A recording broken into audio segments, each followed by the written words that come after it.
Hello, hello. Who we got here? Hey, this is Sam and Josh Devine from ZFG. Hey, man. How you guys doing? Good. Doing well. How are you? Good, man. Hey, I got to tell you right off the bat, so I was sent your song by your PR person probably 2 weeks ago, and things have been crazy here. And anymore, I really don't even listen to stuff until I'm doing the interview that day. And so I'm listening to the tune earlier, Special, and then I'm going and I'm watching the lyric video, and I emailed her back. I'm like, holy shit! This is one of the best songs I heard this year. Why did I wait this long? Oh wow, thanks. So, dude, I'm super excited about this. So, this whole thing, it seems like it came together. You guys really didn't think initially this was going to be something serious, kind of just a bunch of friends getting together and jamming, and then it became this whole other project thing. Yeah, it was no commitment until we needed commitment, basically. That's just how we rolled. It's funny because I remember Trev saying, man, it's always these kind of projects that end up taking off. And we were all like, yeah, it'd be funny. And then, yeah, it's definitely obviously what we were meant to do. That's wild. Were you guys friends for a long time beforehand, or? Yeah, I mean, I grew up with Trev because both of our dads played in Toto, so obviously, Trev's my older sister's age, so Trev's known me as long as I was born, and it's okay. We had never really done we'd always do shows together with our separate bands, but we had never played together until December of last year when we did this small couple-week run with Diamante. And then just from there, it was kind of we were like, man, we got to play together more often. And Josh is Trev's roommate, and so they were wanting to play together and stuff. And then Jules, I had known through, he would be at a lot of the same shows and jam things as people in my punk band. So I always kind of knew him.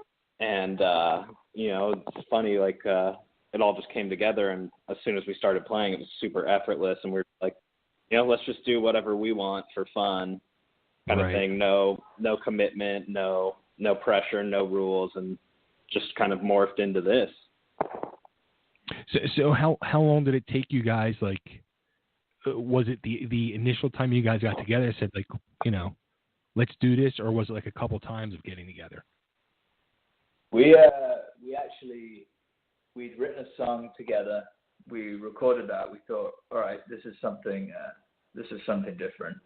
And then I think we were asked for fun to play for a friend's birthday party. So we wrote a few more songs, had 4 or 5 songs put together that we just kind of wrote on the spot and went up and jammed it. And it was probably at that moment, once we've been on stage, when we were kind of oh damn, this is something special for sure. No pun intended. We actually hadn't even written Special then yet, and we just thought, okay, this could definitely, we could be onto something here, and we just kind of knew at that moment this is what we're meant to do. That's wild. That's awesome, though. I mean, it is truly that's the way it should be. Just get together and see if it works, and you guys are saying. I mean, the magic was there. There was something special there, literally. Yeah.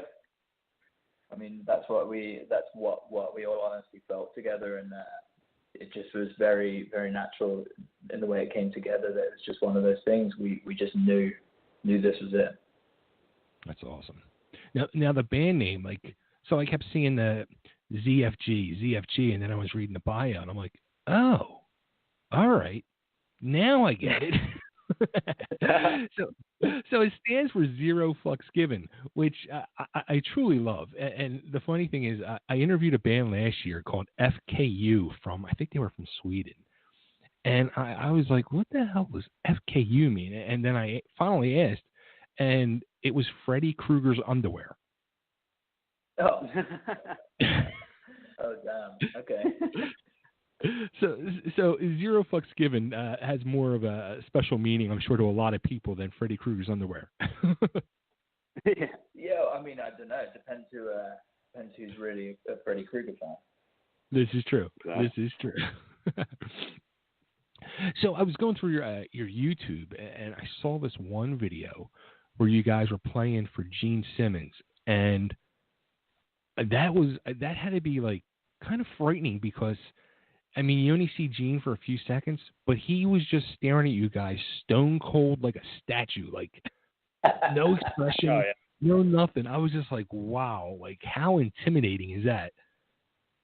Well, yeah, that was funny because we were there doing some rehearsals for a show, and we had like a showcase coming up, and Kiss was rehearsing for their End of the Road tour, and so Gene came in at the very end, and we're playing, and before I even knew he was in the room, like I'm playing, I have my glasses on, and Gene, I'm just like kind of in the zone playing.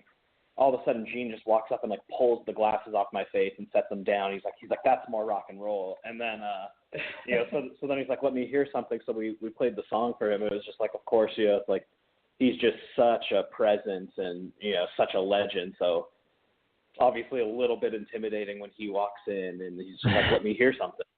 I have to say though, he definitely grilled us a little bit, as Gene Simmons would. He definitely set us on fire a bit, which was great. But he was so complimentary, and he seemed to really like the song. My favorite quote he said was, "Oh, you guys sound fucking great, but how the hell are you going to make money?" Like that was his first line off the bat after he'd heard us. So it was very funny. It was good to pick his brain about certain things, and he definitely imparted some wisdom. So yeah, it was very good. Do you laugh when he says? I mean, you have to laugh because I mean, let's face it. Everybody knows Gene is about the money. I mean, he loves the art of music and creating. Whether he does so many different things, but bottom line is money. So you have to just laugh when he that comes out of his mouth. Of course, yeah. Yeah. So, but also, I mean, he's not wrong. At the end of the day, if you want to continue doing your craft, it's all about the music, obviously first and foremost, but if you can't pay the bills, then you can't play the music, So it's one of those, just one of those things. Right. So you guys have an EP. Is it all ready to go? I mean, it's going to be coming out soon. Yeah. I mean, we did. We blocked out like a couple weeks in the beginning of October to just track and get everything done, and so Special's the first song coming out off of all of that, but the whole EP is ready to go, and we're just, it's just a matter of us figuring out at which point we're going to put it out now and how it's going to coincide with the tour that starts in April with Adelita's Way. Also, we just keep writing more and more stuff that is arguably getting better and better. So who knows? Maybe even we'll swap a few songs out or add a couple songs. Nothing's like set in stone yet. It's very tentative. Oh, so. I mean, so you guys are just going to hit the road basically off of the one single Special. So, I mean, well, I would think you guys would have the EP ready to roll for the road. Get that merch out there, make that money like Gene would say. Yeah, I mean, definitely, we've definitely got, we're definitely on the merch and all that kind of thing. But yeah, it's, we're playing everything very close to our chest at the moment. Yeah, it's tentatively set for an April release to coincide with the tour. Cool. But, like Josh was saying, it's just we keep writing and keep, new songs keep becoming our favorites and stuff. So it's a matter of figuring out, do we release it as is? Do we hold it off a little bit longer and put some of these other songs on there? And it's a tough problem to have, as you can imagine. Well, I think I even saw, wasn't Special the last song you guys wrote for the EP too? Yeah, I mean, it originally wasn't even going to be a song on the EP. We were, we had another song that we were going to do because Special hadn't even been fully written yet at that point. And, the guys who we were working with who were producing the EP heard Trev messing around with the riff while we were trying to arrange it and finish it off during some downtime. And they were like, what is that? So we kind of played through the rough idea of it for them, and they were like, that needs to go on. So kind of that day in the studio, we, just finished the song, arranged it, and it all kind of just happened on the spot as it, as we tracked it. Yeah. How about the lyric video, man? I love the lyric video. It's super. It's really, I mean, a lot of times you're seeing like a lot of these, total computer graphic type. You know what I mean? Like flying through fire or mountains. You know what I mean? Stuff, goofy stuff like that. And this was kind of like different and original. I really dug it. Yeah, I mean that's why we really liked it when we first saw the preview when the guy who did it, I'm sorry I don't know his name, but when the guy who did it, he sent us like a 30-second clip to be like, hey, what do you think? And we were like blown away. We're like, man, we haven't seen anything like this, because usually, yeah, you're right, it's like, something kind of cheesy, like, a mountain of fire and all this stuff, and it's all very computer graphics, kind of not too real. Whereas this actually, that's proper footage. That's actual film location stuff. So, it just has an element of more realism to it, which is kind of cool. Yeah, absolutely. So, the tour coming up with Adelita's Way, how'd that whole thing get hooked up?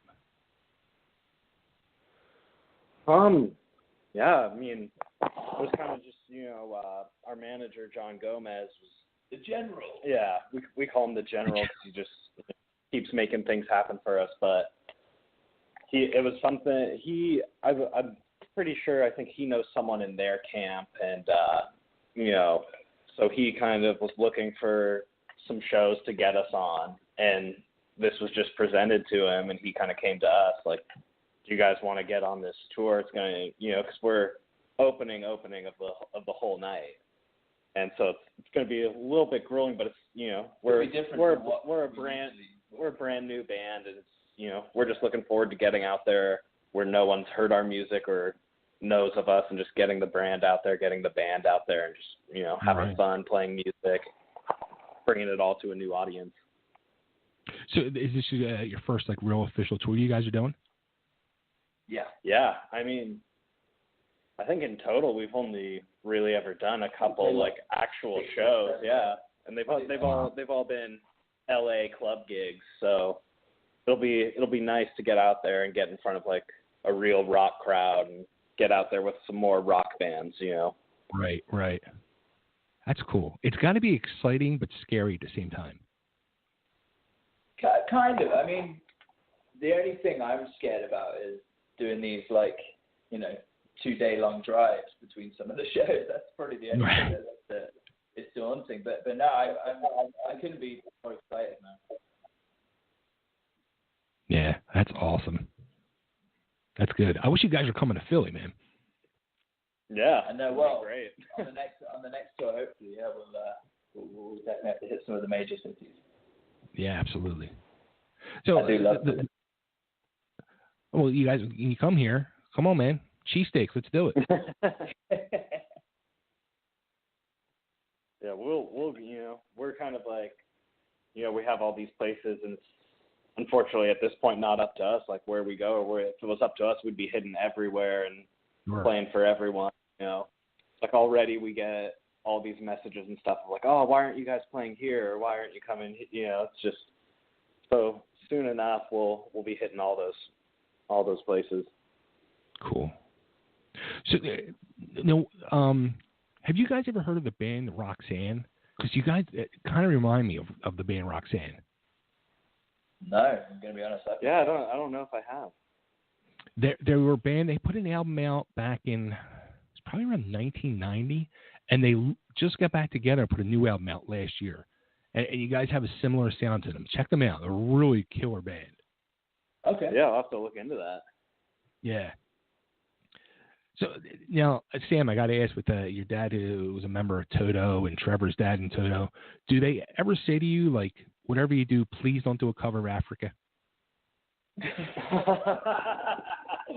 No, I mean, that's never been a spoken thing. But then again, I think they know that it's kind of an unspoken thing amongst all of us that hopefully neither Trevor or I will ever put out a Africa cover.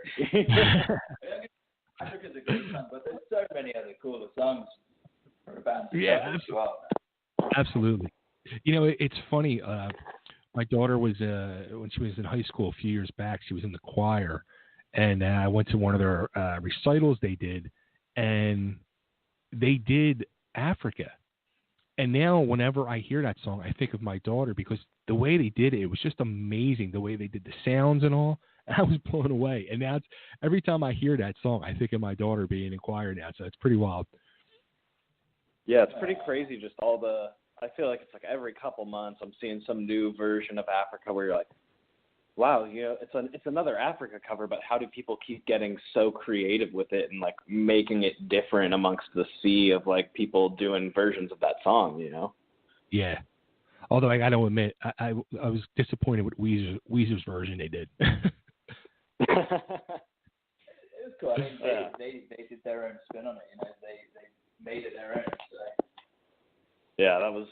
I mean, I thought it was cool. Just because they didn't try and do it exactly like the Toto version. It's like Josh said, they put their own spin on it, and it's also just like them like going with like some fan from a small town started a campaign online to get them to do it. So I just thought it was kind of the whole story of it happening is kind of cool. Just the world on the internet coming together to get a band to do a version of a song that you think you'd never hear. I have to say, man, it just shows the power of the internet these days. Like back in the day, you would never have dreamed that you could have an influential word, with one of your favorite bands, and it just shows, man. Now, you put it out there in the world, and it can happen. Absolutely, absolutely. So, if I start like an internet campaign for you guys to do a cover of Toto, would you totally hate me? I don't know if we would. Oh man, it's too funny. So, all right, so